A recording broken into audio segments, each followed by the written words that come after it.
வீட்டில் குடமிளகா வச்சு ஒரு சாப்பாடு செய்யலாம் வாங்க, எப்படி செய்யறதுன்னு பார்க்கலாம் வாங்க. தேவையான அளவு எண்ணெய் ஊற்றிக்கலாங்க. கொஞ்சமாக நெய் போட்டுக்கலாம், இதுலேயே நல்லா வாசமாக இருக்கும். நெய் எண்ணெய் எல்லாம் ஊற்றுறது காஞ்சிச்சிங்க. கடுகு உளுத்தம் பருப்பு, கருவேப்பிலை போட்டுக்கலாம். ஒரு வெங்காயம் கட் பண்ணி வச்சுக்கிறேன், அதுவும் போட்டுக்கலாம். இஞ்சி பூண்டு அளவு தேவையான அளவு எடுத்து வச்சுக்கிறேன், இது சேர்த்துக்கலாம்.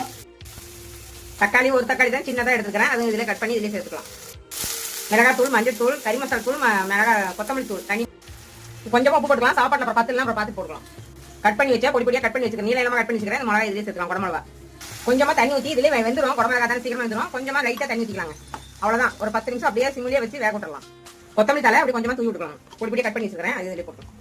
காய் நல்லா வெந்துச்சுங்க. நல்லா குடமிளகா பொடி பொடியாக தான் கட் பண்ணோம், சீக்கிரமாக வெந்துச்சு.